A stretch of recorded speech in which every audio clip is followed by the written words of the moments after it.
Good morning, good afternoon, and to you, Paul. I guess I should say good evening at this moment of the day. What time is it for you? It's 6:30 p.m. here in Melbourne, Australia, and it's the middle of winter instead of the balmy summer, which I think you're enjoying up there. We do. You can see my face has started getting brown. It is the color of my face has nothing to do with the whiskey that I'm having. As those of you who know me, I'm absolutely and totally abstinent, but I'm just trying to support Paul and Nick in their vice. By the way, I've just learned from Paul that the word symposium, in fact, is a drinking party, not a drinking till under the table, but it's a moment where people meet informally in a relaxed way and discuss philosophy, discuss about the world, and interestingly enough, about very deep and important things. So we thought that we would do our discussions as relaxed moments with very bright people, and Paul is extremely kind to be the first one. In terms of whiskey, by the way, just that's also something we've decided to do, is to introduce you to what we're drinking. For the purist, that's going to be a shock, but for the provocateurs, you'll like it. It's a French whiskey. I love it because it's coming into Channel 5 bottles, and it's been grown into very old cascades of Premier Cru. This one is a Meursault. So that's what I'm treating myself for. Unfortunately, in the morning, so the glass is extremely small and will be the same glass. When you say Meursault, so this is a rather strange whiskey, isn't it? The whiskey d'étranger. Yes, it definitely is, Paul. Nick, do you want to say a few words and introduce maybe our friend Paul? Sure, indeed. Well, I feel like you were talking about me when you were talking about purists, because when I drink whiskey, it's a Scotch whiskey from Scotland. This is quite strong. My glass is a bit bigger, even though it's 54% proof, but I should be okay. I have Scottish roots. It's my immense pleasure today to welcome Paul Monk to our first podcast. If you're watching this in Australia, you will know Paul very, very well. Paul writes regularly in the two biggest newspapers in Australia. He's an incredibly erudite, perhaps one of the most well-read erudite people I've ever met on any subject, and hopefully you'll see this in the next 2 hours. Historical subjects going all the way back to antiquity, but particularly the 20th century. He's an absolute treasure trove of knowledge. And Paul tells me that he began to read Mao, Stalin, Hannibal, Caesar, history quite early, before going on to initially study law. But I'm not sure what it was made you decide to drop out of law school exactly. But you went on then to study European history in some detail, PhD in international relations. And your thesis was on American attempts to contain or suppress radical left-wing revolutions throughout the Cold War. A fascinating subject, not least because shortly after that, you went to work for Defense in Australia. And they gave you the East Asia desk, nothing to do with the Americans, China, Japan, the Koreas, and you worked there for a number of years. Finally, you left, after about 6 years, you left the government, and you taught then in university at Melbourne University, which is where I met you, and then set up a consultancy in applied cognitive science. So Paul has all of that background and pedigree, and we could spend 2 hours just talking about that. But Paul, like many great polymaths, doesn't stop there. He's also a poet. He writes, he's written 10 books in total, and there are another 3 to come, amongst which Thunder from the Silent Zone, Rethinking China, which is particularly interesting in the light. It was almost prophetic in a sense. It's quite a few years ago now, Paul, that you wrote that, and talking about China is one of the things we'll talk about today. But Paul also has a passion for Western civilization, La siècle des Lumières, all of the wonderful things that we've managed. There's a book called The West in a Nutshell. What an ambitious project to reduce Western civilization to a short version. Dictators and Dangerous Ideas, which we may well get into as well today. But one of my favorites, a compendium of poetry. Paul also had the audacity to write Shakespearean sonnets, and one of my favorite tomes is called Sonnets to a Promiscuous Beauty. Some extraordinary, beautiful poetry in there. Paul is such a complete and interesting character. It's almost impossible to try and resume his career as I have. But welcome, Paul. It's such a pleasure to have you with us today, and I'm not sure what we're going to talk about, but I know it's going to be fascinating. Thank you, Nick. It's a great pleasure to be with you. And I feel as I'm letting the side down because I don't have the bottle of Johnny Walker Gold Label reserve to hold up and say, this is the kind of whiskey I'm drinking. All I have is a little tumbler of it. But that will reassure your guests that whatever I say won't be under the influence of alcohol. All right. So thank you, Paul, and welcome. Before we dive into some of the content, and we'll see once again where this symposium, where this discussion will take us. Those of you who know me well understand that I need to connect with the person more than with the CV, and curiosity on my side. If I were to ask you for 3 defining moments of your life, who will help me, who will provide me with an access door to the person you have become today, I don't know if my question is clear, what would they be? What would be those 3 defining, explaining moments? Yes, I would say, though one might refer, of course, to numerous such moments, but as you asked the question, I immediately thought of 3 that without doubt were defining moments. The first goes all the way back to when I had started law school, and everybody had said to me, because I was a good debater and public speaker and essayist and so on, you'll be a QC, make me, do law. And so I started almost in automatic. But on the 4th of July, just by happenstance, it was the 4th of July, it was a Friday, I was sitting in the bowels of the library at the university, supposedly finishing an essay, and it suddenly struck me, I don't know why I'm at university or studying law specifically, because I have never really figured out who I am. I haven't traveled. I don't know much about the world, or at least not sufficient for my satisfaction. I don't feel as though I'm a man yet. I don't feel as though I know how to love, and I want to figure all these things out. So recklessly and abruptly, I dropped out of university. I dropped out of law school that afternoon, and I wrote a little manifesto for myself about the things I was going to do. And much more recently, I wrote a poem called My Private 4th of July, in which I looked back over the last 40 years or so, and I said, well, I've done all those things. I've lived up to that manifesto. So that would be the first that I would nominate.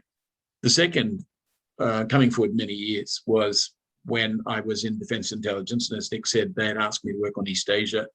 And my judgment when they asked me that was, well, okay, I didn't study any of this at university, but Ross Garnaut, former Australian ambassador to China, had just published a major report called Australia and the Northeast Asian Ascendancy. And I thought, this is where I can make a career. This is Australia's future here. So I got stuck into it. And within a few years, I had been promoted about 3 times, and I was head of the China desk at Defense Intelligence. However, that wasn't in itself the defining moment. The defining moment, number 2, came when, having got that job and being acknowledged as a very fine analyst, I approached both the Defense Department and the Department of Foreign Affairs and Trade and said, now, this country is going to need outstanding China expertise for the indefinite future. I'm putting my hand up. If you will back me to learn Mandarin, get me a country posting, you will end up with a first-class China specialist. And they wouldn't do it. Defense said, we don't send civilians to China, so we can't. And if we trained you in Mandarin, just leave us and work for a merchant bank, so we would have done our money. And I said, well, how very imaginative. And Foreign Affairs said, you're not one of ours, and we don't think we can place you. And I said, well, if you're a corporation, you'd be headhunting me. You've got a job in Beijing 2 years from now, which you need to fill, and I'm the perfect candidate. And I said, yeah, but we don't cut deals like that. And I said, well, then we simply can't work together. So the defining moment in this case was I decided, well, I saw a bright future there, but it's not an offer. So I walked away. I left government altogether. As Nick then said, a few years later, I set up a consulting company in applied cognitive science, which had in itself nothing to do with China. And I was in the middle of building that business when a woman flew in from Mexico to do one of our seminars. And by happenstance, and I won't go into the whole story here, I met her at the airport and offered her accommodation for a few days. And 6 months later, we were married. And it was, I should add, in no sense a shotgun marriage. We just hit it off on day one, and we became soulmates, and we still are. But the defining moment, number 3, is not so much her arrival, though that was very significant about my life. It's that a couple of years down the track, she met me after work one day. I came out of the office, with a suit and tie on and carrying a briefcase, and she said to me, as if she was surprised, though she knew exactly what I did, "You look like a businessman." And I said, "Well, I am a businessman." She said, "No, you're a writer and a poet." And she has been the most fabulous muse. She has urged me to fulfill myself as a writer and poet. And all the books that I've written, and there are 10 in print, and Nick hinted there's 3 more to come. Well, there's 3 more already written. They've yet to be published, but I hope there's plenty more to come. But they've all been written since I met her. So I would nominate those 3: dropping out of law school, leaving government service, and finding the muse of my life. Thank you, Paul. There's a third one. The third one, I'm particularly personally sensitive to that. It's the muse concept. It takes us away of what I was going to ask you then, but can you elaborate a little bit on what a muse is, can be, should be, and is there any connection, with leadership in a business? And I know, I'm sorry for my blasphemy, taking a muse into the business world, but anything? Well, I mentioned, in the warm-up before we started recording our podcast, the case of Pericles and Aspasia. So Aspasia was this famous worldly woman in 5th century BC Athens who became the mistress, the muse of Pericles, the great Athenian leader. So there is, if you feel like, an originary connection there. And the story is also that she was, before she became, as it were, monopolized by Pericles, she was, as a younger woman, somebody that Socrates was very attracted to. And she was, in effect, Socrates' muse. And that's a very interesting story in itself, because he developed out of that attraction to Aspasia a theory of transcendent love, which is very interesting. But to come back to Centrepoint and the question of the role of the muse in my life, I mean, I feel now, looking back, that all my adult life, certainly, I've been looking not so much for a wife in a conventional sense to have children with and, raise a family, but a companion, a muse, somebody whose company I thoroughly enjoy and who inspires me as a thinker and as a writer. And I met a number of women in my younger days who I hoped will play that role, and none of them really did. The woman for whom I wrote Sonnets to a Promiscuous Beauty partially did. She loved my poetry, and sharing the poems with her, writing for it was quite an experience. But Claudia has been exceptional. She's a remarkable person in her own right. And to bring it back to the question of business, I say that she's my great muse, but she says the same in reverse. She says that my mentoring of her, my care and love for her, have enabled her to achieve what she has done. And the key to this is that 3.5 years of cohabitation came to an end when she said she really had to go back to Venezuela. She's of Venezuelan origin. She's passionate about her country. It's a complete mess. And she wanted to go back and make a difference in her country. And so I gave her my blessing to do that. And I have counseled her and mentored her and so forth in any way I could think of. And this is over 14 years now. She's now a professor at the leading business school in the country. She runs workshops all over the country. She's done work also in Brazil, Colombia, the Dominican Republic, Panama. So in a sense, I'm her muse, but not to write poetry, to teach critical thinking and to create a leadership program at the business school and to think about the political future and the history of her country. So it's a two-way street, and it's a quite extraordinary relationship. And it does bear, therefore, not only on poetry, but on leadership. Paul, I'm not sure if you know, Didier has a very, very strong and long connection to Brazil. And perhaps the first place we could go to talk about leadership is Latin America. We could probably spend the entire day talking about the challenges of the last few years in various countries, in Brazil right now, in Venezuela for the last few years. But what's your take? Sort of, is it possible, even in a nutshell, to describe the complexity that is Latin America at the moment in terms of leadership challenges? Well, one can have a crack at it. Perhaps one way to well, crack through the nutshell, so to speak, is to begin with an anecdote where in 2016, I visited Venezuela and went from there to Brazil. And I hadn't at that point been to Brazil before. I was aware, like most people, that Brazil is a country of considerable economic and social inequality, of high homicide rates, of large slums in its big cities and so forth, but a huge natural wealth and flamboyant culture. And, but I went to Venezuela first. And Venezuela, of course, internationally, at least until the last few years, got touted by the world left as a progressive country where the Chavistas were, generating socialism for the 21st century and had all these enlightened social programs, and they were idealistic Robin Hoods.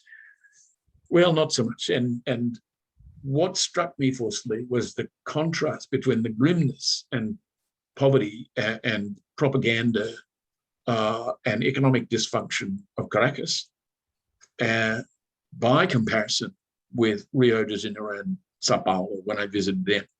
And when I first landed in Caracas, Claudia met me at the airport, and we went to a hotel. We stayed there because she was sharing a smallish apartment with a friend, and there wasn't really room for a couple.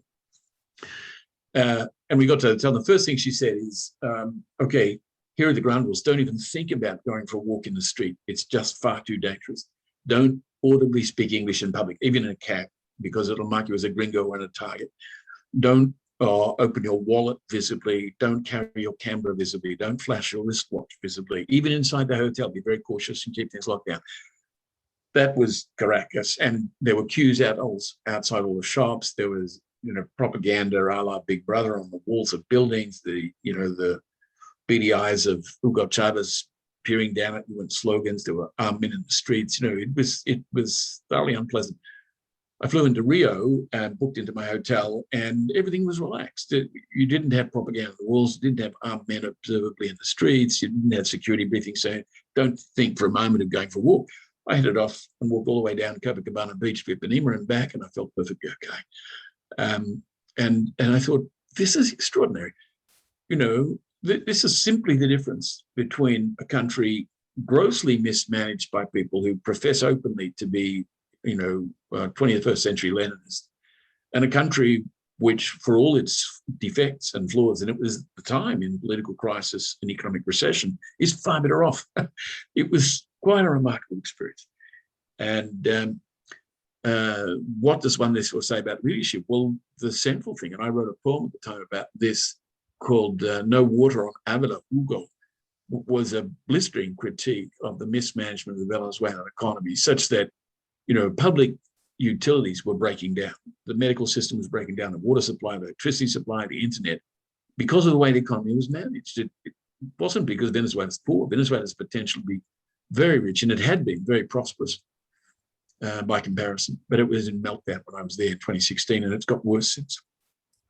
So that's a way into the subject. One could then talk about all the different countries. Last time I traveled to South America, which was before COVID set in, I visited Santiago, Lima, Cusco, Panama, Caracas, and then Klaus and I went back to Panama for a bit of a break before I flew home via Honolulu. And it was very interesting getting a chance to take a look at both Santiago and Lima. And in both cases, I made a point of going to national historical museums to get an exhibited history of the country.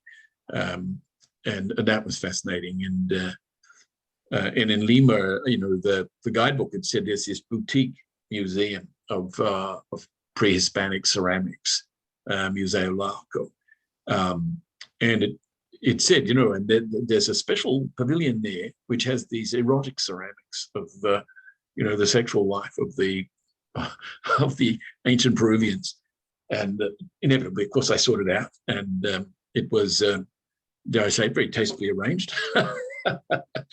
But the history of it was fascinating. And the fellow who had set it up was the son of a wealthy sugar planter in Peru, who had devoted his life to pre-Hispanic antiquities in Peru. He'd done quite extraordinary excavation and curation work.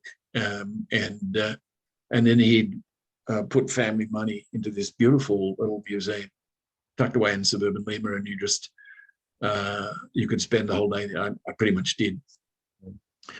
That's anecdotal, but it may be a basis if you wish to pursue further the question of leadership in Latin America. Briefly, sorry, Didier, I see you're wanting to ask a question, but I know, Paul, we've already talked about this. I don't think you're a big fan of Chavez, and despite the fact he's just managed to influence the last American election, amazingly, he goes through the voting machines of Dominion, or so it was. I recollect that you have quite a few harsh words to say specifically about him as a leader. But the cult of the great man, Guevara or Chavez, or the great person, I'm curious to hear both of you on that subject. Is it an unremitted evil, this hero worship, or are there some who are worth worshipping for having done some pretty amazing things? Oh, well, that's a wonderful subject. Do you want to lead off, Didier? Or do you want to throw the question? Yeah. I mean, I would say a potted answer, let's put it that way, to why this phenomenon of the caudillo is so prominent in Latin America is that it's a legacy in many respects of the conquest. But when you have figures like Francisco Pizarro or Hernando Cortés and others coming in with small bands of armed men and ransacking existing civilizations and then setting up haciendas and mines and so forth, that is not the foundation for equitable, just, or visionary government. It's a legacy of plunder. And that still haunts Latin America. And the left-wing ideology of dependista economics says that, well, everything's to blame for that. And essentially that's capitalism at work. Well, I wouldn't call it capitalism at work. But when capitalism in the 19th century started to try to go to, when liberal ideologies started to appear in Latin America, they had that social foundation history to reckon with. And there were variations across the Southern Cone and in the Isthmus, but it's very pronounced in much of Latin American history. Whereas in North America, the New England colonies were substantially mercantile colonies founded by settlers who wanted justice and tolerance and freedom from tyranny, and they rebelled against the crown because of excessive taxation. It was a very different political history. Crucially, they had to fight the Civil War against the Confederate States, who were much more similar, in some respects at least, to the South American political tradition, because they were based on slavery and plantations. And so the United States still has, as we all know, a legacy that goes back to the history of slavery and the Civil War. But its strengths are largely to do with the Union and its New England roots. There's a sweeping view for you. I had the pleasure, I would say, cognitively speaking, pleasure during the doctorate. One of my case studies was El Salvador. So the three case studies of American counterinsurgency engagement in the Civil War were Philippines, Vietnam, and El Salvador. Between them spanned virtually the whole Cold War from 1947 to 1985 or 87 when I finished the PhD.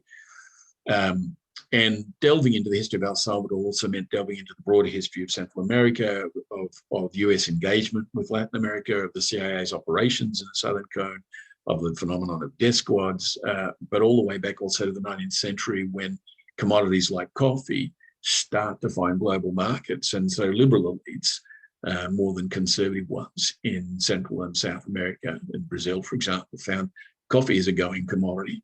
So they started to create capitalist markets and capitalist agriculture to grow things like coffee and bananas. And the whole history of those commodities and of land use and the relationship between liberal political and economic elites on the one hand and indigenous populations and communal land tenure on the other is something that I had to get my mind around. And it was very interesting and pretty somber reading because it's a violent history. One of the things that I enjoyed reading along the way was Mario Vargas Llosa's The War of the End of the World, set in the Brazilian Badlands in the 19th century. And it's essentially about that type of struggle and conflict. And I must say I'm an admirer of Mario Vargas Llosa as a Peruvian, who has a liberal vision for his country, and he's honest about its history, but he doesn't believe that Marxist revolution is an answer to its travail, and that's where he had a falling out famously with Gabriel Garcia Marquez, who was a Castroite, and even had a bad conscience as a writer. You know, I was astonished that in the wake of his success as a novelist, Garcia Marquez says, you know, at the end of the day, literature is trivial. You know, he thought that Castro was the man.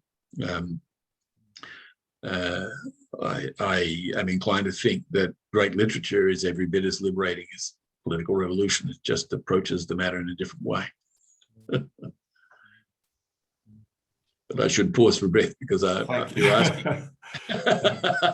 Thank you, Paul. Well, I'm going to bombard again with a question, taking us probably a little bit away from South America. I'd like to share with you a first pillar of our thinking for the moment. And as you may remember, those interviews are also here. The main reason is to help us collect very diverse opinions from very diverse people and see where's the world going, where will it go. I'd like to check with you for the moment. It's a semi-opinion. It's partially based on facts, but you know, facts can be so poorly interpreted. Feeling we have, Nick and I, is that historically, and I'm talking to the historian here, mankind seems to have an amazing track record in failing its encounters with history. And what I mean by that is that every time we've been confronted to a disaster and had to rebuild everything from scratch, and if you just look at the 20th century, you know, look at the First World War, look at Russia after getting rid of the Tsar, look at the 1929 crisis, look at the Second World War, the Cold War, the multiple financial crises, 2008, the one we're in now, etc., etc. And every time we've been in a hurry to rebuild pretty much the same. Yesterday was a G7 meeting in the UK, and what we hear, of course, from people who are strongly leaning on one end of the spectrum, is that it's been a total mockery and a total waste of time. And that's the commitments are non-commitments, non-committal, etc., etc. So it seems that mankind, every time we are at crossing of the roads, we choose the easy way out and go back to what we know. It seems that never ever in mankind history have the governments committed to such huge amount of money to rebuild the economy. And yet we are at this crossroad. Will we go backwards to business as usual? And if not, what in your view will make us go into a completely different direction, reinventing what I like to say, a more economically sound, environmentally sustainable, safe, and humanly generous sort of economy? So, you know, I'd like to have your view as a historian. You know, has it always been, am I too negative? Has it always been like this? And are we now truly, in your view, at a crossroad, or is it just another bump on the road? I don't know if my question is clear. Yes, I think it is. And I think that we live at an extraordinary time where every kind of question is confronting us about our nature, our future, our understanding of the past, and our capacity to sustain and improve what we like to call civilization. And when I reflect on the big picture in the manner you've just invited me to, one vision that I have, which is an admittedly somber one, and some people would say it's a nihilistic one, is we need to at least begin by understanding that we are a biological phenomenon on the planet. We're a life form, we're a species. And when you look, as we now can, because of the investigations and discoveries of the last couple of 100 years, and particularly the last 50 years, at how we evolved and what we've done on the planet, particularly since the end of the most recent ice age, there's a case to be made that we constitute as a species a kind of biological supernova. In other words, life has evolved slowly on the planet, literally over billions of years. And for the longest time, it took the form of microbes, and you could have been forgiven for thinking nothing's changing for immense periods of time. And even with human evolution in the relatively recent past, over 7 million years since the last common ancestor with the chimpanzee, the rate of change was very slow, all right? But since the last ice age, it's been explosive and exponential. Sorry? Oh, I thought that was an intervention. No.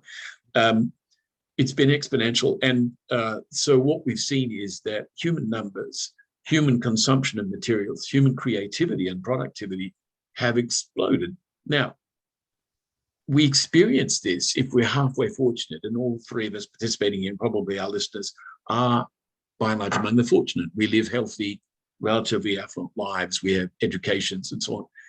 Therefore, we experience this by and large as exhilarating, and we call it progress.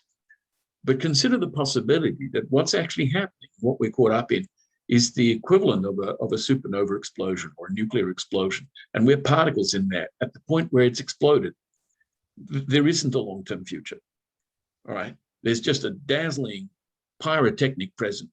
And what's going to happen in the not-too-distant future is all going to burn out. Now, that's a grim outlook. And I don't say it because I'm saying it's true, but it's certainly a sobering way to start to try and get perspective, right? Because everything I've just said about the rate of change and the biological roots and evolution of humanity is true. And we don't know what the future holds, but we do know that our numbers in our consumption of materials and our development of weapons and the intensity and speed with which we do things has just really taken off. And we're really struggling to bring it under control. We see the symptoms of that all around us, in terms of the overfishing of the oceans, in terms of the pollution of atmosphere, in terms of concern about climate, in all manner of ways. So that's a complex picture. If you therefore ask me, will we find a way to master that? Well, that's a bunch of questions, and we could discuss them in more detail, but I don't have a simple or rosy answer necessarily. So can I just jump in, Paul, and ask a follow-up then on that? Because that's a compelling vision, albeit, as you said, quite a dark one. Very much at odds with the vision of, I guess they're called the positive rationalists like Steven Pinker and Michael Shermer. There have been a host of interesting books beyond Lomborg these last few times saying, hang on, the vision we have of the world from newspapers is irremediably biased towards the negative, the sensational, the catastrophic, but the localized and the very rare. And there are about 5 or 6 interesting books that argue that the most recent one by, his name escapes me, a South African, called 10 Trends That You Should Know, about all the things that are going well on the planet, including things to do with, fishing. It's why it came to mind. There are places where the fisheries, the number of fish is actually turning around, places where it's still damaged, but places where it's coming back. Things like poverty, the famous, what is it, ONU, United Nations in English, the measure for poverty that was succeeded in terms of reducing extreme poverty. There are much less touted ones. There's a great book by Hans Rosling, I think, talks about access to education, particularly for girls, which over the last 25 years has exploded compared to where we were. There are still a few countries, Afghanistan being a good example, where it's not easy, but the vast majority of the Chinese have pulled, is it hundreds of thousands or even millions of people out of poverty into the middle class? So how would you react to people who might say, Paul, that's perhaps a bit dark, there's a whole lot of good stuff going on, just doesn't get supported because it's not very headline grabbing or very sexy, but there's a lot of great stuff happening in our world. Yeah, look, there's no question that those things you've referred to are happening. And I think it's very important that we get voices like, you mentioned Steven Pinker and others who are saying, wait a minute, let's just take stock here, because in measurable ways across a number of indicia, and particularly since the Second World War, but arguably over a longer trend, things have improved. Lomborg, as the skeptical environmentalist a generation ago, was saying, hang about, we're talking doom and gloom in terms of environmental deterioration, exhaustion of resources, but a lot of this is misconceived because, in fact, in a lot of ways, in the West, at least now, our environmental cleanliness and safety and so on is improving. And the resources aren't being exhausted in the way that people have assumed, because what we're discovering is that we can use resources more efficiently, starting with energy. We're dematerializing a lot of ways, and we're finding new ways to extract materials or even invent materials and synthesize them that we didn't have before. So this is certainly part of a very rich and complex weave. And the only reason I started with that more somber vision is because it seems to me, at least then we say, okay, so what do we do? Rather than saying everything's fine, let's just keep going. And if you start with the somber vision, then you say, so how do we even begin to take responsibility for that? You could say, well, first of all, that's slightly correct, because there are good things happening and we would want to build on that foundation. So let's get a more balanced view. And what is the role of the leader at various levels of society and international community? It is to be able to do exactly that, and then to point a path, find a way, invent a new means, create community, inspire people, in various ways.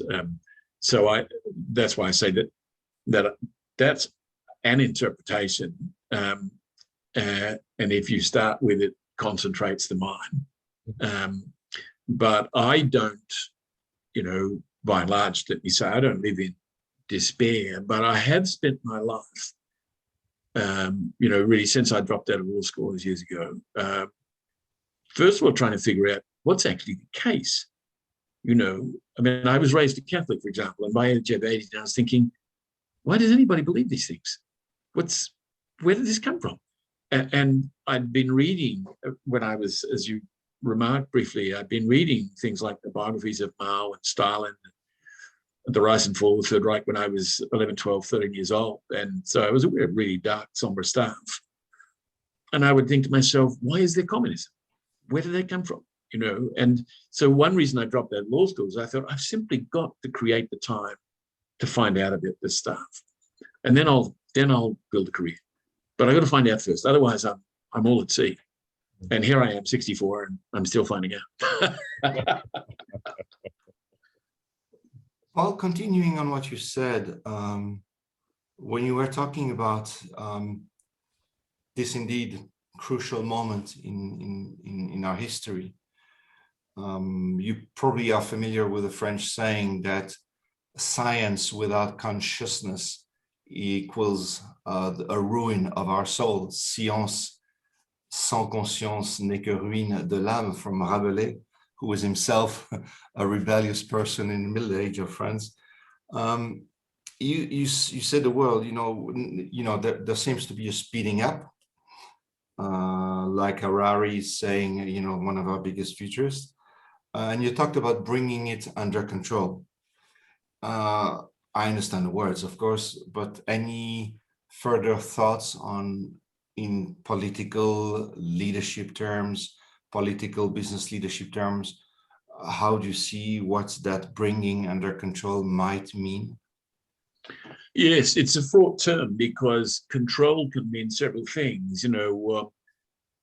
When large segments of a population or even a substantial minority become fearful or angry, and we've seen quite a bit of that in recent years, then they are susceptible to the lure of demagogues who say, we've got to bring this under control. And by that, they mean, and the mobs who follow them pick up these catch cries, we've got to get the scapegoat. We've got to get the people who are to blame for it being a mess, whether it's the Jews or the Chinese or the capitalists, whoever it might be. This is distinctly retrograde. We might get a revolutionary party, as we got a number of times in the 20th century, who says, we need a revolution of the workers and peasants because it's the bourgeoisie who are to blame for everything. And we can see from the 20th century that so often this has led to just awful tyranny and poor economics. It hasn't really solved the problems. At the same time, we can understand it psychologically as deriving from the tensions and stresses and injustices that have indeed occurred as a result of the surge of human numbers and economic development. So we need leaders who are able at one and the same time to hold the complexity of what is so and develop and impart to others a vision that is at once well-informed, humane, and practical. And that's a big ask. And the more our numbers grow and the more the complexity of things develop, the harder that task is. And at the same time, we have a media industry that feeds on scandal and retribution and emotion, and which is constantly looking for fault and error and scandal. That makes it difficult also to be a leader, because you're constantly having to be on your guard, against sniping and ridicule and slogans. So I don't envy the role of politicians. And I used to say when I was a young man, first I would get a good education, then I'd make some sound money, then I'd go into public life, because if I did it in that order, I would know my own mind. I wouldn't be beholden to a party machine, and I'd be able to be a good leader. Well, I joke these days that I got a pretty good education, but I haven't solved the other two problems yet. Do you mind, Nick? I'll just have a following question then. I start to see something interesting emerging in what I hear. Is correct me if I'm putting the wrong words in your mouth, but it seems that mankind, through history again, has let it boil, and then when it's unbearable comes a revolution. And what I hear from you, you kind of alluded to that as well, talking about Venezuela and Chavez, for example, and now Maduro. It seems that you don't believe in revolutions. They do exist, but they're not going to change the world. They don't address the key issue. The leadership style may not be the right one. So what I'm interested in what we're discussing is that suddenly, is there a different way to bring this wild development? I'm thinking artificial intelligence, for example, under control, so that it's really useful and not used in the wrong way. Can we do it without a revolution? We'll talk about later on about the tensions between US and China, and of course would be very interested to have your opinion on what's happening and how to prevent potential war, which is not out of the question. Yes. Going back, how do we bring the change without a revolution, if I may oversimplify what you're saying? Yeah, I spent about 12 months in the Philippines on fieldwork during my PhD, and I was very struck there by the fact, of course, that there were people trying to make a revolution. They were Filipino Maoists, essentially, and they thought that they needed to emulate China and overthrow the capitalist class and the American colonialists as they saw them. And they wanted a Stalin-style land reform. I heard them arguing this in a symposium, I'll never forget one of these guys. This is in the mid-'80s, saying to me quite earnestly, but you must agree, surely, that Stalin had, objectively had to crack down on the Kulak mentality. And I said, so crack down on the Kulak mentality, that's something that might be done in terms of newspaper articles or in terms of law. Killing millions of people through terror and famine, that's cracking down on a good deal more than mentality.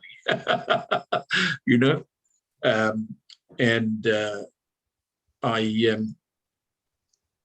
think that, as I said, revolutions are perhaps explicable, but the cost of them has been very high. And although we may, as you said, come back to the question of China shortly, Nick mentioned this consideration that many people have, that in the last 30 or 40 years, the standard expression is the Chinese Communist Party has lifted hundreds of millions of people out of poverty. Well, in fact, what lifted them out of poverty was the Chinese Communist Party said, look, Maoism really did not work, right? It kept us poor and isolated and persecuted, and millions of people died of starvation with the Great Leap Forward. Millions more were persecuted in the Cultural Revolution. That's got to change. And they looked at what South Korea and Japan and Taiwan and Singapore and Hong Kong had achieved. They said, that's what we want. And that requires us to open up to foreign investment and to get access to technology and to participate in global markets and trade and to be able to export goods. That's what's lifted people out of poverty, right? And they didn't invent that. And that's not communism, that's international trade. And what Xi Jinping at the moment is saying is, whoa, whoa, whoa, because we want to kick the party in the saddle. And he's interfering seriously with a lot of that now. And that's going to lead to very interesting institutional tensions, already is, in China, as well as tensions between China and the very markets on which it depends for its exports, and still in substantial measure, not only for commodity inputs, fuel and energy and food, but investment. So instead of revolution, what's required is, in fact, international trade and exchange. Adam Smith was far more on the right track than Karl Marx in that respect, to say nothing of Lenin or Mao. But getting the formula right and getting people to agree on and adhere to free trade agreements and international rules, that's hard work. And you mentioned before that people are saying that the G7 meeting has been a charade and a waste of time. But I feel sympathy for these people, because what they've got together to talk about, and our Prime Minister is over there in the thick of it doing this, is we thought a few years ago that for all its imperfections, we had a global trading system that was really humming along, and we wanted to fine tune it a bit here and there. But suddenly we've got a problem, because China is trying to combine the wealth and trade that we have encouraged it to undertake with Maoism and tyranny, and it wants to start to bully the rest of us. This doesn't work for us. How do we push this back without a war? So those are big questions, and I wouldn't expect them to come up with instant answers, but at least they're talking. While we're talking about such dire topics, at the risk of making things even worse, because that's what comes to mind for me when thinking about the G7 or whether or not they're going to make a difference, is the overlay of another massive power set, which is GAFA, or the GAFAM if you add Microsoft to that. And the notion that, we have activists tweeting down with technology from an iPhone 12, and, there are no more shops in the center of my town anymore while getting a package delivered by Amazon through the pandemic. And the problem, and I think it touches on artificial intelligence, Didier, or artificial stupidity in a sense. But these Amazon is just a massive logistics platform. It's easy to hate Jeff Bezos, and he may have qualities, he certainly has failings as a human being, but Amazon is I don't know whether it's probably as big as medium-sized countries, and in terms of its reach and its power, it's not even political power, it's where it is because we all need and use Amazon, and potentially that organization wields more power than many nation states these days. So even if we were to do the right thing and to elect politicians who were honest, clever, industrious, and had read their classics, what then would happen faced with the power to crush any resistance of the giants of not just social media and not just Silicon Valley, but technology today? And the moment somebody does succeed in creating an algorithm for general intelligence, and artificial intelligence becomes more than Siri misunderstanding your request for the temperature and giving you directions to the nearest supermarket. Once we actually get artificial intelligence, there's a legitimate question of whether we'll actually be able to do, and you don't like Elon Musk, but he's very worried that it's already out of control, and the moment it actually switches on, none of the traditional 19th century style politicians or even nation states will be able to lift a finger against actual intelligence at the scale of the internet or the planet or the Internet of Things. Anyway, what are your thoughts, both of you, on the powers, non-state superpowers that are GAFA and GAFAM? If I may briefly and a little facetiously say that your remarks immediately make me think of Terminator. Yeah.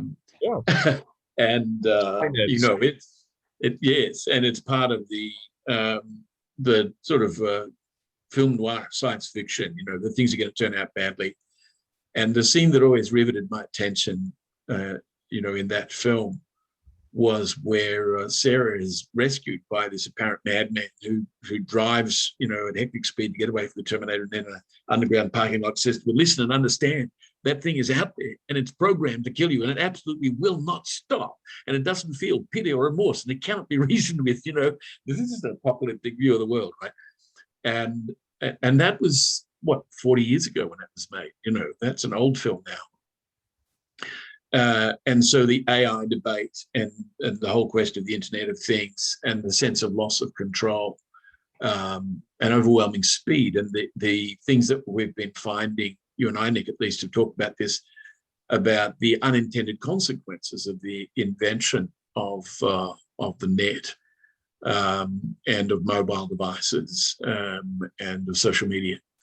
And I experienced this myself. You know, I live, probably intellectually speaking, as grounded life as one reasonably could. And I'm an old tech man. I have a wonderful library of books, but I have a mobile device because we all use them, and it's very useful in lots of ways. But I have realized that it gets addictive, you know, that you keep checking it just for a message, and it's an automatic process. It's like somebody who keeps lighting up a cigarette. That's insidious. And you get caught up in endless exchanges of trivia when, in fact, it would be better for you to concentrate on something worthwhile. This is one of the many little complications of our present way of life. And let me add, since it's a central theme of our symposium, it's something that greatly complicates the lives of people attempting to lead, whether in politics or in corporations or in NGOs, that this is the environment they're now living in. But Didier, you'll have a view also about the question that Nick asked. No, not specifically. Not specifically. Thank you. No, I'd rather have, unless Nick, you have another follow-up question on this? Well, perhaps before we leave that, then I'll ask one follow-up to Paul, because the question of, you know, it's great that you talked about Terminator and Skynet and the machines rising up, the singularity, and will they, Stephen Hawking was quite worried that if aliens arrived, they'd probably exterminate us. And I think similarly that genuine artificial intelligence may not see, you referred to it, us, Paul, more or less, you said supernova, but you could also claim we're a blight on the biosphere. And there've been some serious people suggesting that eliminating, actually some anti-humanist philosophers suggesting the best thing we'll do is decide not to reproduce. That's not, however, what worries me more.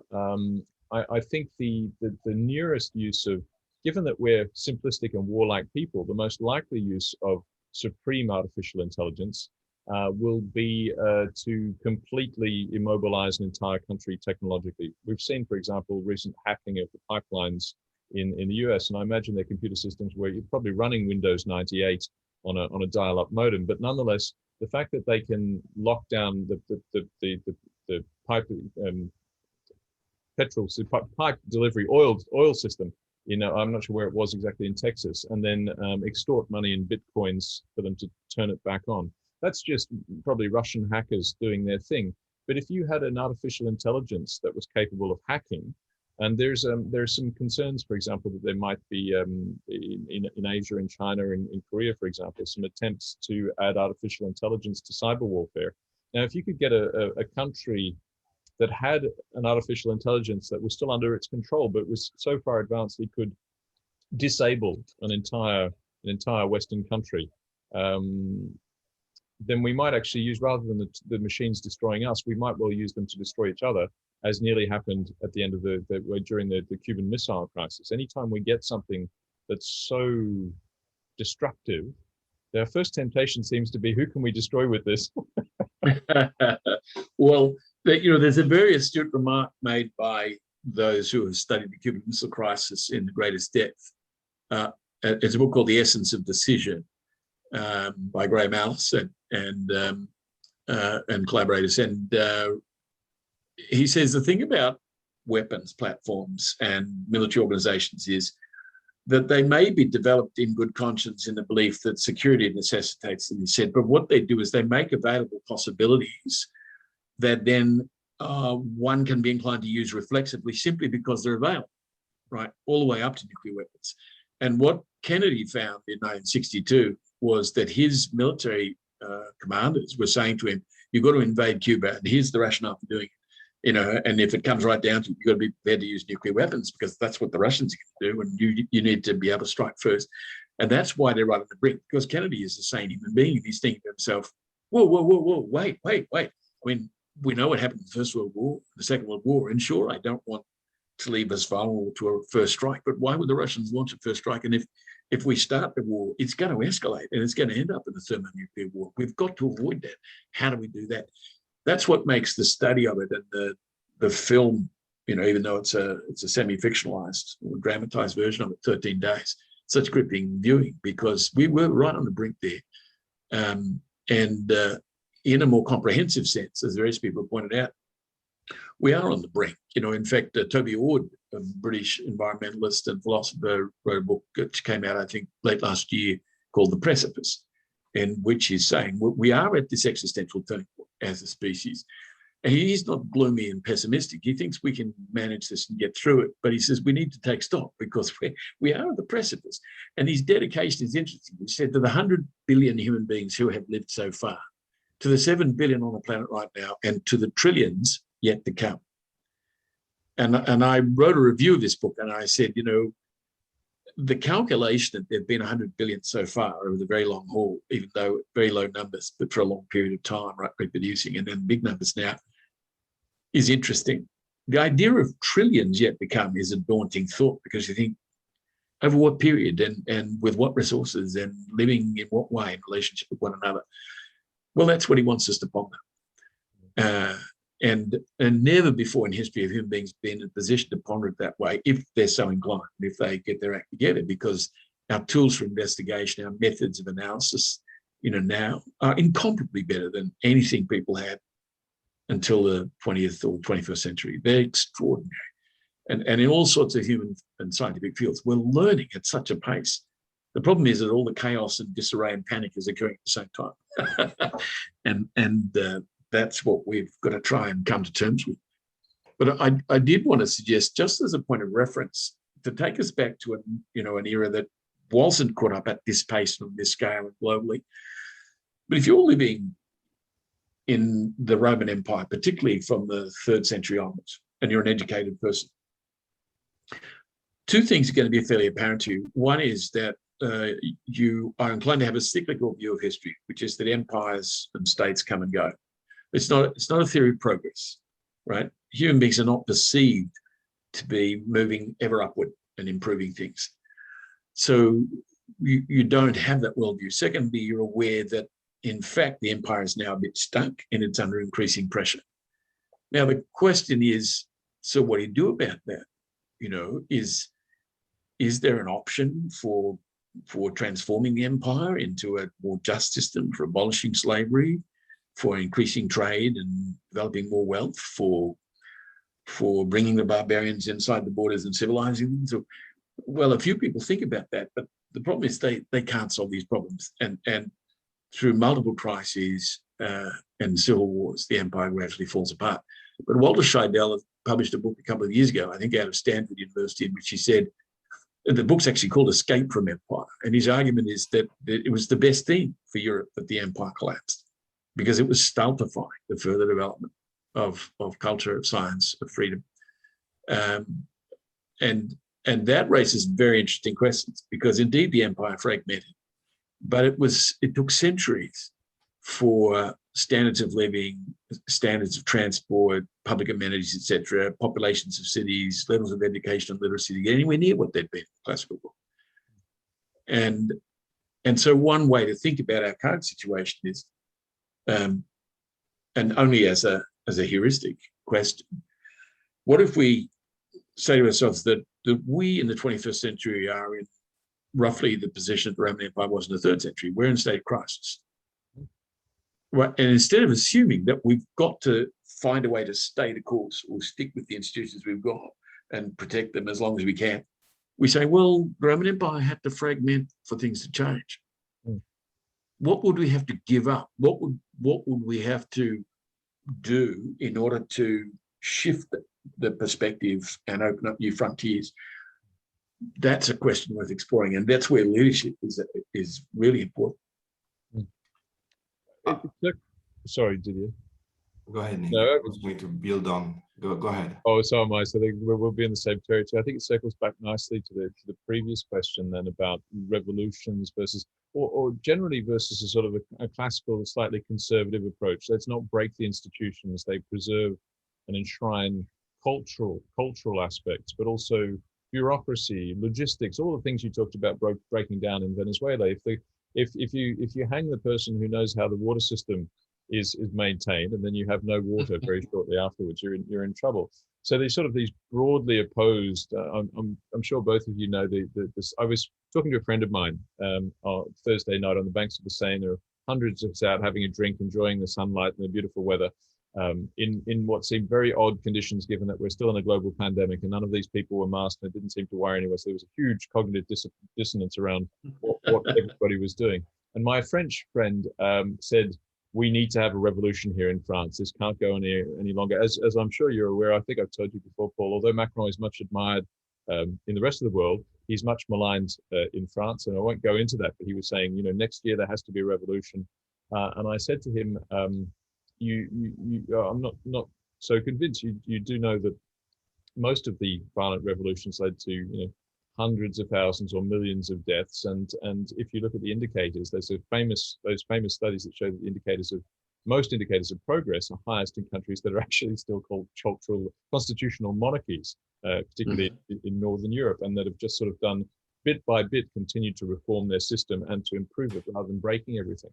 And where it circles back to is over the last summer, BLM, Black Lives Matters, all the massive protests, including defund the police. This a younger generation that seems to really want to break a lot of things or defund, demolish, remove certain things and build something better in its place. My personal concern is often that something better well, Bernie Sanders is a good example. It's quite clearly of Marxist inspiration. It's not clear whether these people have seen what happens when you implement Marxism without thinking it through in great detail or looking at the history of the 20th century. But the fundamental question is that, can we repair something, the Roman Empire, or is it doomed to fragment and explode? Is Western civilization a Roman Empire that now needs to be blown apart by all of, identity politics and intersectionalisms and reparate? And we just got to get rid of Western civilization because it's run its course like the Roman Empire. And I don't think that's what you're claiming, but I'm pushing the point a little bit further to be provocative. Or should we be fighting to identify the institutions that are now completely corrupt and get rid of those, but those that are working well, like here in France, the health system, the hospital system, the university-based hospital system here is underfunded, but incredible. It's still, amongst the best in the world in terms of the surgeons, immunotherapy. The techniques they have here are incredible, but of course it's state funded. If the state no longer existed, one of the first things to break down would be the schools and the hospitals. So what are your thoughts about getting the balance, blowing everything up or trying to identify and save and improve the institutions that are worthwhile and get rid of all of the other things at the same time? Yeah, I mean, that's, if I may say so, a very sweeping question. So it's hard to give a concise answer to it. But it's very clear that when the Roman Empire fell, a great deal that was good fell with it. And Alexis de Tocqueville says the same in l'Ancien Régime et la Révolution, that there was certainly a need for reform and even radical change to the monarchy. But in the revolution, a lot was swept away that it actually would have been good to keep. And so it's difficult in the best case to know in advance what should go and what should be kept. And it's very difficult to arrange politically that you will get rid of what you want to get rid of, that you'll get agreement that it should go, and that you'll get agreement about preserving and succeed in preserving what's actually valuable. But the beauty of reflections like that of Tocqueville is that he, at least after the fact, thought about this and thought about it with a generosity and an imagination and an eloquence that makes his book a classic, right? We need people to read those things as they try to conceive. What are we trying to change and why, and what do we want to keep and build? That's one way perhaps to address your question. We know, going back to that parallel with the classical world, that Rome, for example, here's a microcosm of it. Rome, for half a century after the empire in the West fell, was still a very substantial city. At its height, in the first couple of centuries, it had 1 million inhabitants, which is staggering when you consider, the economy of the time. And a magnificent set of public buildings and aqueducts and, huge public baths and temples and so on. Much of that was still in place under the Gothic kings of Italy, particularly Theodoric, right? And he wanted to preserve those buildings. He appointed people to keep them going, and the aqueducts kept working. The city still had 500,000 people when Justinian decided, I want to take Italy back. By the time his generals, Belisarius and Narses, had finished retaking Italy from the Goths, Rome was a ghost town. The population had dropped to about 50,000. The aqueducts were broken and they've never been repaired since. The temples were largely destroyed, and it was that Rome over which the papacy presided right through the Middle Ages and into the 19th century. And it was for that reason that Thomas Hobbes in the 17th century said that the Catholic Church, or the papacy at least, is the ghost of the Roman Empire and sits brooding upon the grave thereof. It's really almost Gothic language, you might say. Now, I mention that because in our science fiction scenarios, in our more somber imaginings, it is quite easy to conceive of things coming apart very severely in the 21st century. That doesn't necessarily mean the end of the species or the end of life on Earth. I don't buy into those scenarios, but it could mean really grave crises, large-scale loss of life, breakdown of fundamental humanities. And if that happens now, where the population of the world is far bigger than it was in the Roman Empire, and where in the most advanced countries you have rapidly aging populations, you have very large numbers of people dependent on government funding and medical services and welfare, then it's a god-awful mess that you're going to end up with, right? It's just awful to contemplate. So you can well imagine various public-spirited people saying, well, we've got to stop that happening. We've got to preserve that. And by their efforts to prevent a collapse of that system, they put more and more resources, even borrowing money, into simply keeping these structures going, when in fact there's a competition for resources. And if you want a new future, you're going to have to invest in that. There's a real dilemma. And the boomer generation, essentially my generation, has, as we go to our graves over the next 20 years or so, we have a lot to think about that. And that's our dialogue with our children and grandchildren. What happens next? What now? When my little nephew, Brendan, who is now father himself and he's in his mid-30s, when he was 2 years old, I dandled him on my knee. And of course, he was just a kid, he was oblivious to what I was saying. But I said to him, well, BJ, the whole world's been environmentally overtaxed and your generation is going to cop the bills, but we'll try and make sure you're well informed. And that's all I've tried to do in my life, is to try to be well informed, to communicate responsibly about history and reality and thinking. And I don't make any big claims about what I've accomplished because the task is huge. But still, I would balance it with your wise remark earlier. At the same time, lots of good things have been happening. So let's not lose hope or focus here. But Didier, you raised a finger there. Yeah, well, no, building on what you both say, and on this, I'm trying to see what's emerging little by little from that discussion. And once again, correct me if I'm wrong, but I see that we are at a crossroad. I think we all agree. Will it go awfully terrible? Do we have a chance? The jury's out. I think what I hear you say as an historian, Paul, look back at revolutions, they rarely brought something positive. And I like the really smashing Roman example of, of a town going from 1 million to 50,000. So revolution is not a way. It's understandable. We understand humanly how that happens, but it's not the way. A second way is do nothing, and that's the collapse. And sometimes it is, as you say, unavoidable, but that's not the way we want to go. The cost is very high. Yeah. Sorry? The cost of collapse would be terrifyingly high, and so we want to find a way to avoid that if we can. But if we cling only to what we've got, as, so to speak, the tide rises, it's going to overwhelm us. So we have to innovate. We can't just sit and conserve things. And that's the third way, which I heard you mention. Yeah. I also base it on, we talked about that when we prepared, Thucydides. I hope I say the name of this famous Greek historian well now, just writing on the Athenians versus Sparta wars, the Peloponnesus War, and just, again, saying unavoidable chaos. The great article of Graham Allison in 2015, looking back at Thucydides and bring it to the 20th century and saying we had 16 conflicts and most of them ended up in war and the disasters you talk about. And then the sort of glimmer of hope that you're bringing in, it's about letting go. It's about thinking differently. It's about self-critical thinking.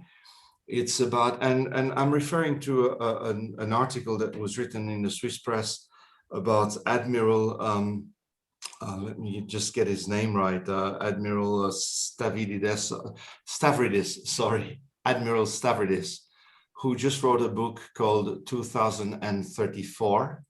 Yes.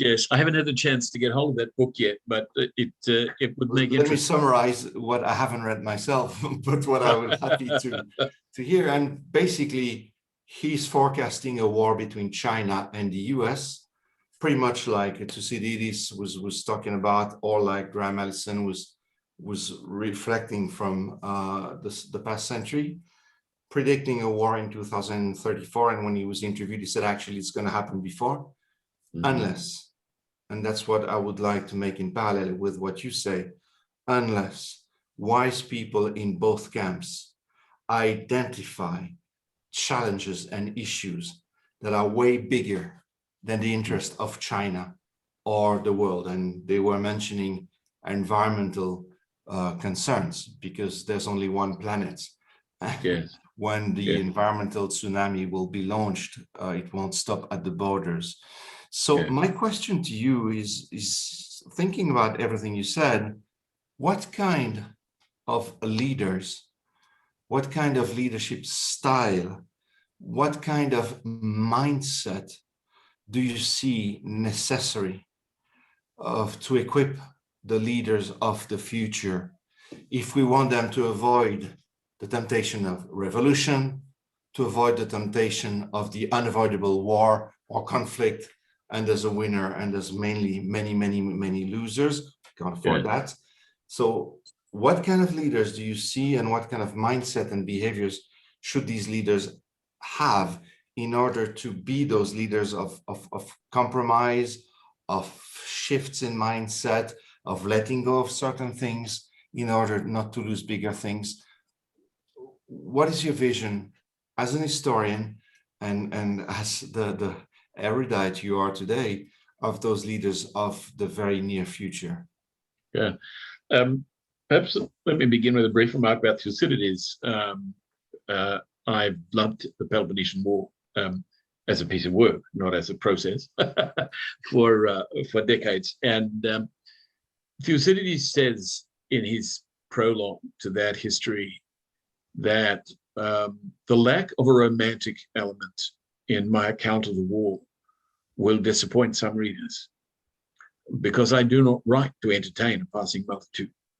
Rather, I have sought to understand the causes of this conflict, and to write something which be of lasting use to people who come after me, since it would be my observation that human nature being what it is, what has happened in this war will happen again in the future, and in much the same way.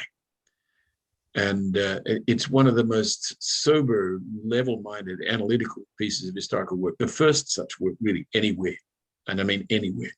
There isn't even in China something that goes back that far that has such power as a piece of analysis, an attempt not only to get right what actually happened, rather than just make up some story about it or do some propaganda, but to understand and explain, why did this happen at all?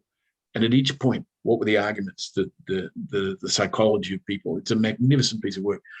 Now, he was correct. One of the reasons his work has endured and is still read, and read by people like Graham Allison, is because human beings do go to war again and again, and for much the same reason that they did in Greece 2,500 years ago, or 2,400 years ago, right? How do we avoid it? Well, one way to avoid it, and we referred earlier to the Cuban Missile Crisis. How is it that Kennedy was able to avoid a war with Khrushchev? First of all, because he exercised a certain kind of cognitive leadership. He kept thinking. He didn't jump to conclusions or get a rush of blood to the head or act out of anger. He kept thinking, I've got to understand what's really going on here. I've got to understand what Khrushchev thinks he's doing. I've got to be able to communicate with him. I've got to avoid triggering a conflict that actually nobody wants. You know, he tried to rethink his way through it. We need leaders in the first instance who will consistently do that. Now, but that also meant, and Kennedy was clear about this, that he had to communicate to Khrushchev, I don't want a war, but if you push too hard, I'm going to have to resist you and there will be a war. So I appeal to you to think further here and communicate with me. And things were on a knife edge for 2 weeks because that was what was in play. Can we understand one another and can we step back from the brink? And to our lasting relief, they both, not just Kennedy, they both stepped back from the brink. All right. Now, to bring it forward into the context of the US and China, many years ago, after I'd left government service, I was invited to a conference in Taiwan, and I was asked to give a paper on the logic of the conflict or potential conflict across the Taiwan Strait. And I presented a paper in which I said, you know, if you think carefully, and I would like to think dispassionately about China's determination to resume sovereignty of Taiwan, you can reframe it in such a way that it would in fact be in China's national interest, leaving aside the interests or preferences of the rest of us. It would be in China's national interest to acknowledge that Taiwan is in fact an independent state and to seek amicable relationships with it as an independent and friendly part of the Chinese world, and not to threaten it and insist on resuming sovereignty. And Edward Friedman, who was a distinguished China scholar, who I think is still alive now, but even then he was 70, so he'd be very old now if he's still alive. But he said to me, "It's a great idea, Paul, it's just that it will never happen." And I said, well, we don't know that it'll never happen, but we can guarantee that if nobody puts the idea out there, then it's much less likely to happen. And I said, if I had said to you or in any forum in, let's say, 1984, that 5 years from now, the Soviet Union will have withdrawn from Eastern Europe, you know, you would say, you're barking mad, it's never going to withdraw from Eastern Europe. You know, well, it did in 1989 and peacefully. If I'd said to you, in fact, by 1991, the Soviet Union itself will implode, you know, almost certainly you would have said, you know, you're daydreaming. That's, you know, they're winning the Cold War, if anything, you know.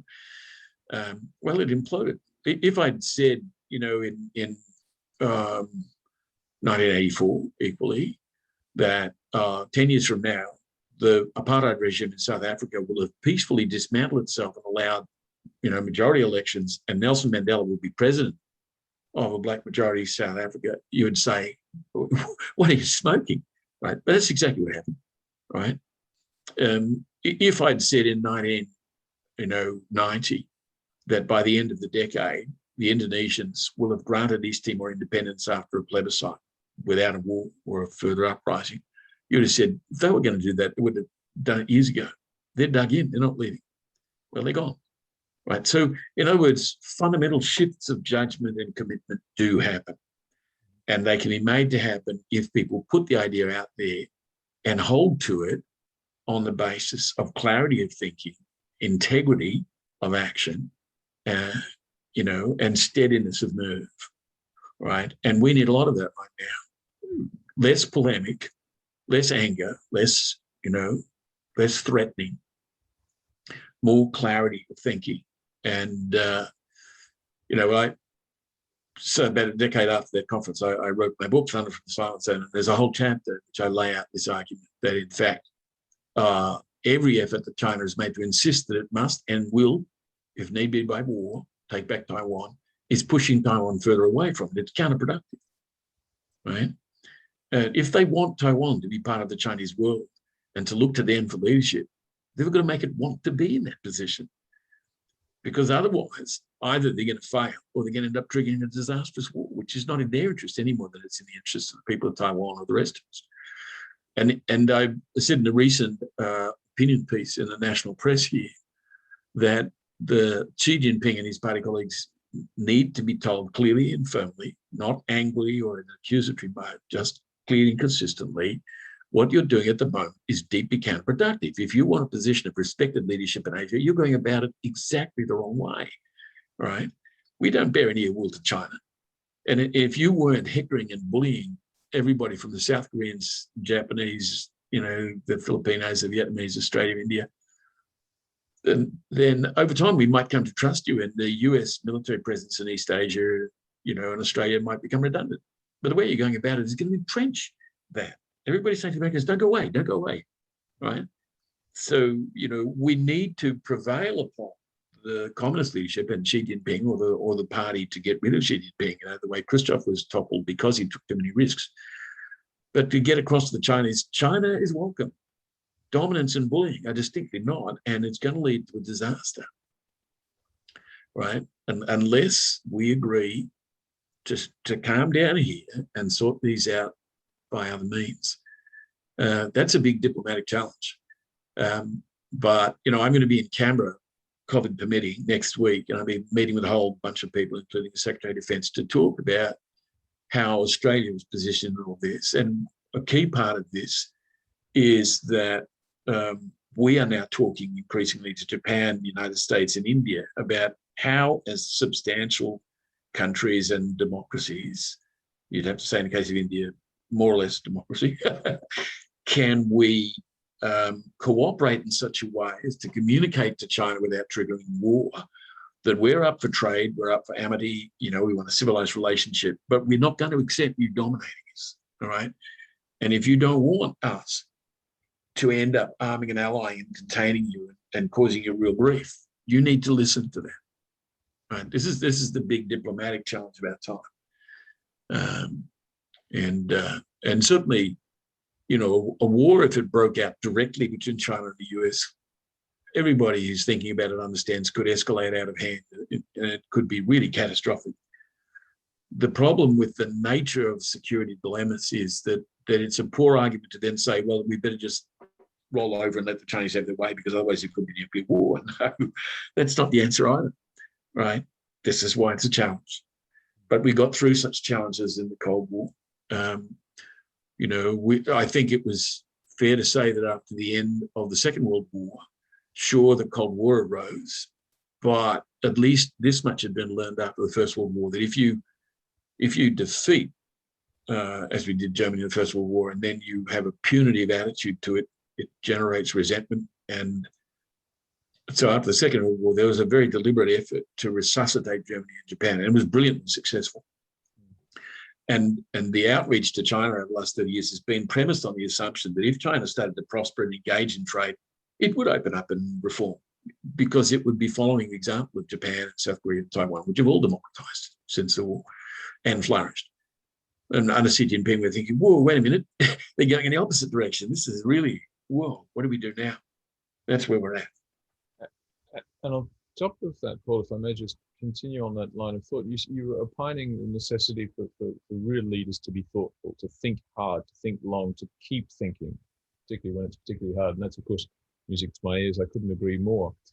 But I find myself wondering, precisely, we're not where we thought we would be, with China having opened up and democratized, and we're actually seeing a turn towards authoritarianism in many places in the West. Even these qualities that we were describing in the ideal leaders, it's almost as if the system now is selecting against them, in a sense, seeing the rise of populists, people who, the strong man, the person with the sure and simple solution to the complex problem, and some great degree of ignorance about history.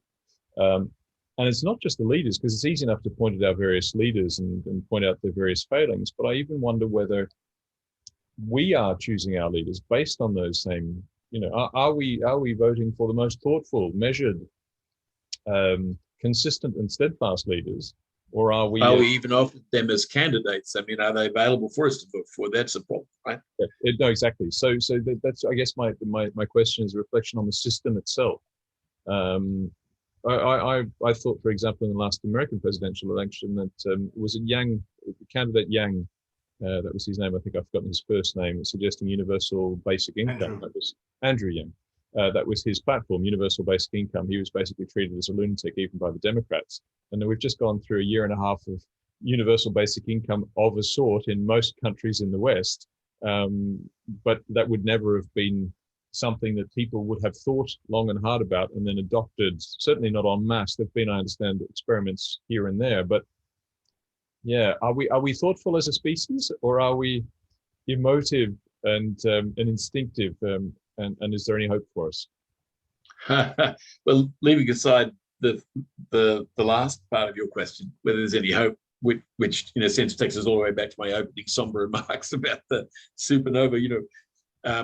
If we're just asking about the species, one way I've sought to actually reassure people for many years is to say, look, there's a lot that's wrong or disconcerting or even deeply disturbing about much of what humanity does.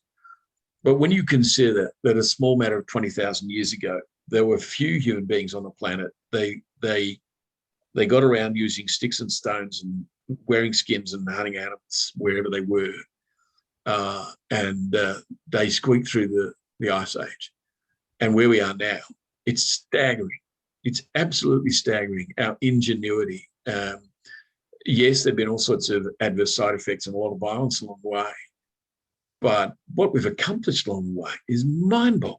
It's just phenomenal. And there's no parallel for it in the rest of nature. We are an extraordinary phenomenon, and we're still just beginning to understand, how did this happen? What are we, right? But if you ask for an economical summation of what we are as a creature, or as you put it, are we rational as beings? The most fundamental thing to realize is that we aren't AI, we have an evolved brain, and that brain is an evolved thing, which means it's not custom made. It's not designed to do really good reasoning and to understand a technological complex world at a rapid pace and communicate with complete dispassionate rationality. It does all sorts of things, and in many respects it simply goes haywire. It makes up crazy stories for the lack of any comprehension of what's actually going on. And a colleague of mine years ago in the consulting company made up this, I think, rather neat little acronym, APES, apes.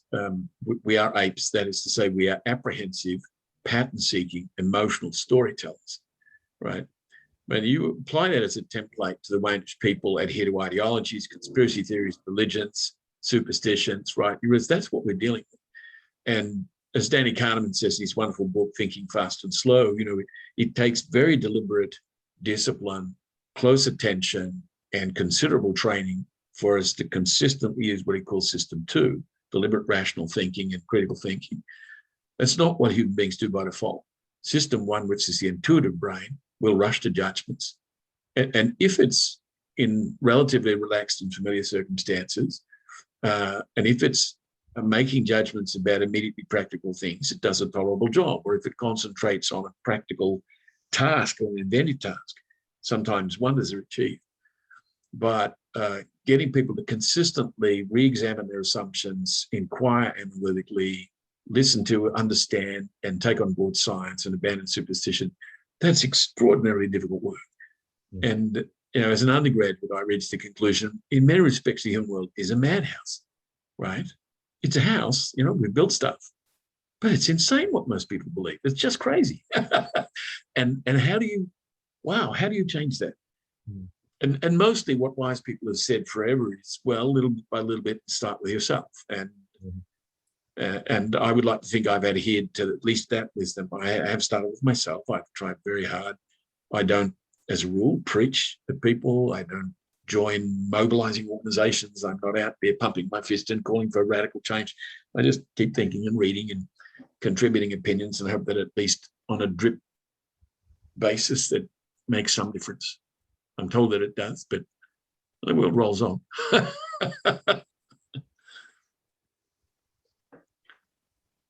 Do you have a? No, I'm maybe trying to conclude again where we are and probably where we are arriving, because I see we've taken a huge amount of your time, Paul, and thank you for that. We've gone beyond our promised timing with you, so thank you for sharing that with us. I will have to depart shortly because I have a dinner date with a beautiful woman, and if you'll forgive me, I'm enjoying your company very much, but that company is. But if I may summarize, and once again under your control, once again we talked revolution. We've seen what they do, and that's part of the track record of mankind in missing its appointments with history. We've seen that there is a huge danger of a collapse, except that now, with the amount of people on planet Earth, with the sort of technology which is at our hand, artificial intelligence, atomic bomb, etc., we can't afford that collapse, because that might really be the supernova you were talking about at the beginning of our meeting. Hence, we must absolutely find ways to connect and dialogue. And when I ask you the sort of profile you saw in leaders of the kind that will, and you gave the example of President Kennedy and President Khrushchev, who finally, through their connection at the very, very last minute, managed to avoid war in the Cuban Missile crisis. I hear you say that the first thing is that those leaders, I'm talking social life leaders, I'm talking indeed business leaders, will need to be people who are not afraid to go and connect, to lower down the guard, to make themselves vulnerable, which doesn't mean weak, of course. Leaders who are capable of engaging with others, understand, that's what we call, Nick and I, the self-critical thinking. Listen critically to the way I listen to you.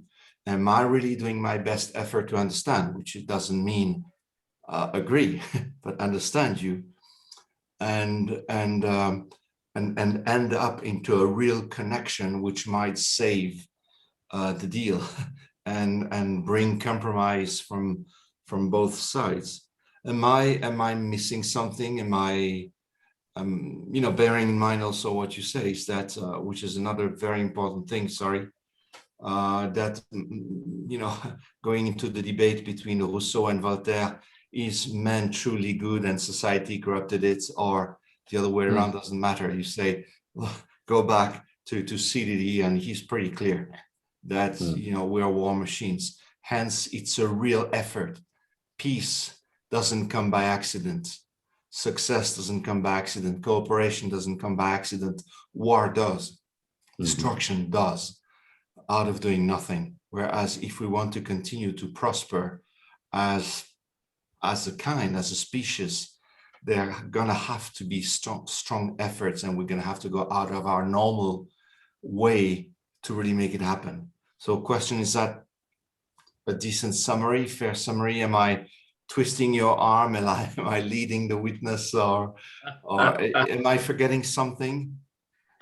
No, I don't think that there'd be very many people who would disagree with the proposition that we have serious challenges, and that if we simply resort to conflict over them, we become part of the problem. We need to think and communicate. We need to listen actively. We need to innovate. We need to cooperate.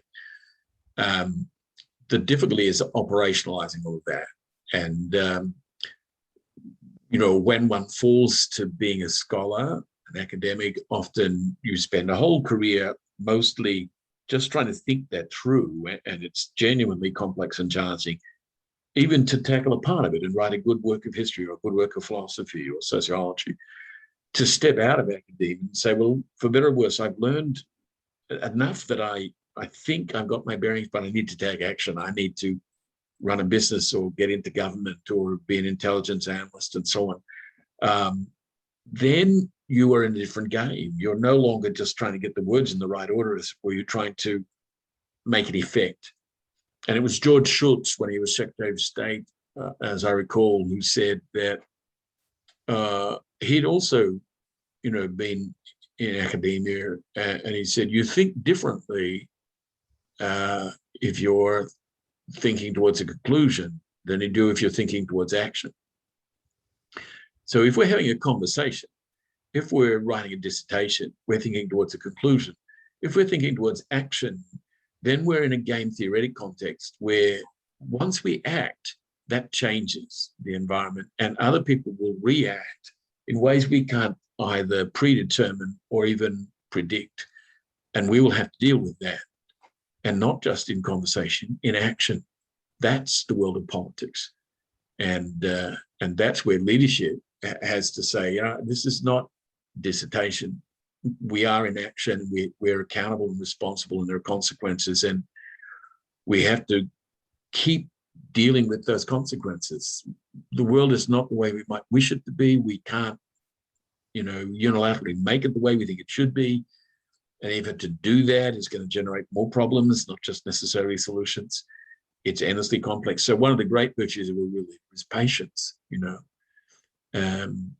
and so I suppose what I would wrap up by saying is that insofar as we're at least running programs, and Clara and I talked about this when she created a leadership program in Venezuela, is that among the characteristics that you need to inculcate in people who at least aspire to be leaders or are trying to think about what leaders they admire is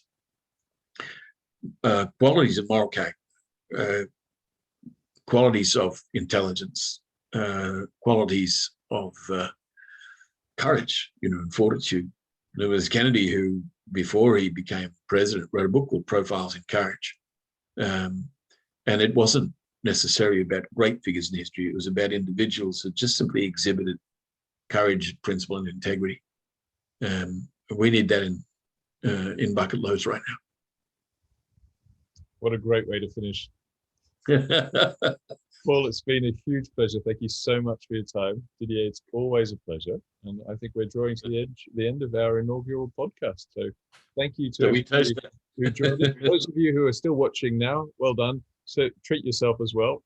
And we look forward to the next one. Thank you. It's been a great pleasure being with you, gentlemen. Thank you, Paul. Thank you all. Thank you, Nick.